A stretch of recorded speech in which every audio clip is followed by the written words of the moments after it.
Hello guys, welcome back to my channel. ಇದು ಮಗ news ಅಂದ್ರೆ ಇದು ಗುಡ್ ನ್ಯೂಸ್ ಅಂತಂದ್ರೆ ಏನಪ್ಪಾ ಅಂತಂದ್ರೆ BCCI ಕಡೆಯಿಂದ ಚಿನ್ನಸ್ವಾಮಿ ಸ್ಟೇಡಿಯಂ ಅಲ್ಲಿ ಕೆಲವು ಪಂದ್ಯಗಳನ್ನ ಆಡ್ಸೋದಕ್ಕೆ ಅಪ್ರೂವಲ್ ಕೊಟ್ಟಿದ್ದಾರೆ ಅಂತ ಹೇಳ್ಬೋದು. ಯಾವ್ಯಾವ ಪಂದ್ಯಗಳು ಅಂತಂದ್ರೆ ವಿಜಯ್ ಹಜಾರೆ ಟ್ರೋಫಿ ಮ್ಯಾಚಸ್ ಕೆಲವು ಪಂದ್ಯಗಳು ಮಾತ್ರ ಗುರು ಕೊಟ್ಟಿರೋದು. ಇಷ್ಟು ಸಾಕು ಗುರು ಪಾಸಿಟಿವ್ ಆಗೋದಕ್ಕೆ. ಇದೆಲ್ಲ ಕಾರಣ ಯಾರು ಗೊತ್ತಾ ಗುರು? KCC ಹೊಸ ಪ್ರೆಸಿಡೆಂಟ್ ಆಗಿರೋ ವೆಂಕಟೇಶ್ ಪ್ರಸಾದ್ ಅವರಿಂದಾನೇ ಇದೆಲ್ಲ ಸಾಧ್ಯ ಆಗಿರೋದು ಅಂತಾನೆ ಹೇಳಿರೋದು. ಅವ್ರು ಮೊದಲೇನೆ ಹೇಳಿದ್ರು, ನಾವು RCB ಮ್ಯಾಚ್ಗಳನ್ನ ಬೇರೆ ಎಲ್ಲೂ ಶಿಫ್ಟ್ ಮಾಡೋದಕ್ಕೆ ಬಿಡೋದಿಲ್ಲ, ಆದಷ್ಟು ಚಿನ್ನಸ್ವಾಮಿ ಸ್ಟೇಡಿಯಂ ಅಲ್ಲಿ ಆಡ್ತೀವಿ ಅಂತಾನೆ, ಆಡಿಸಕ್ಕೆ ಟ್ರೈ ಮಾಡ್ತೀವಿ, ನಮ್ ಕೈ ಎಷ್ಟಾಗುತ್ತಷ್ಟು ಸಾಧ್ಯವಾದಷ್ಟು ಟ್ರೈ ಮಾಡ್ತೀವಿ ಅಂತಾನೆ ಮೊದ್ಲೇ ಹೇಳಿದೆ ಗುರು ಅವರು ಪ್ರೆಸಿಡೆಂಟ್ ಆಗೋದಕ್ಕಿಂತ ಮುಂಚೆ. ಇದು ಗುರು ಪಾಸಿಟಿವ್ ಮೂವ್ ಅಂತಂದ್ರೆ ಇದ್ರಲ್ಲಂತೂ ನಂಗೆ ಸಿಕ್ಕಾಪಟ್ಟೆ ತುಂಬಾ ಇಂಪ್ರೆಸ್ ಆದ್ರು ಯಾರು ವೆಂಕಟೇಶ್ ಪ್ರಸಾದ್. ಇಷ್ಟು ಸಾಕಲ್ವಾ ಗುರು, ಇನ್ನೇನ್ ಬೇಕು ಗುರು?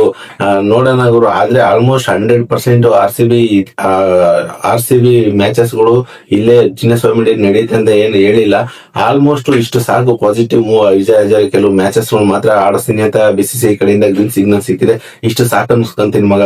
ಇನ್ನ ಇವತ್ತು ನಡೀತಾ ಇದೆ India versus south Africa third ODI match. ಇದು ಡೂ ಆರ್ ಡೈ ಮ್ಯಾಚ್ ಆಗಿರುತ್ತೆ ಅಂತ ಹೇಳ್ಬೋದು ಎರಡು ಟೀಮ್ಗಳಿಗೆ.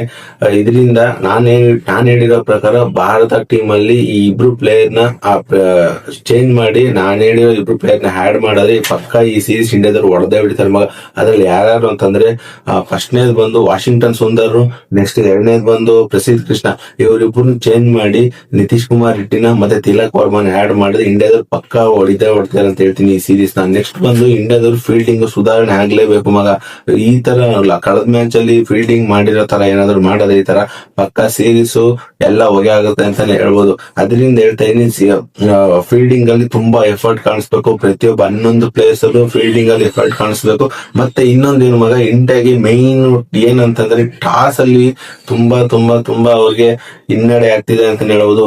ಕಳೆದ 20 ODI ಪಂದ್ಯಗಳಲ್ಲಿ ಇಂಡಿಯಾದವರು ಟಾಸ್ ಗೆದ್ದಿಲ್ಲ ಮಗ. ಅದೇನ್ ಲಕ್ ಇಲ್ವೋ ಟಾಸ್ ಅಲ್ಲಿ, ಅದೇನಂತಾನೆ ಗೊತ್ತಾಗ್ತಿಲ್ಲ.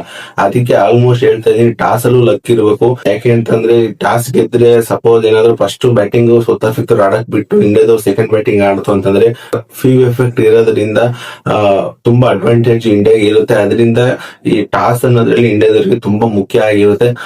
ಇದರಿಂದ ಟಾಸ್ ಗೆದ್ರೆ 50% ಮ್ಯಾಚ್ ಗೆದ್ದಂಗೆ ಅಂತಾನೆ ಹೇಳ್ಬೋದು ಮಗ. ಓಕೆ ಗೈಸ್, ಈ ವಿಡಿಯೋನ ಇಲ್ಲಿಗೆ ಕೊನೆ ಮಾಡ್ತಾ ಇದೀನಿ. ನಿಮ್ಗೆ ಈ ವಿಡಿಯೋ ಏನಾದ್ರು ಇಷ್ಟ ಆಯ್ತು ಅಂದ್ರೆ ಲೈಕ್ ಮಾಡಿ. ಹಾಗೆ ಇವತ್ತಿನ ನಡೆಯೋ ಮ್ಯಾಚ್ ಅಲ್ಲಿ ಯಾರು ಗೆಲ್ಲಬೇಕು ಅಂತ ಕಮೆಂಟ್ ಮಾಡಿ ಗೈಸ್. ಬಾಯ್.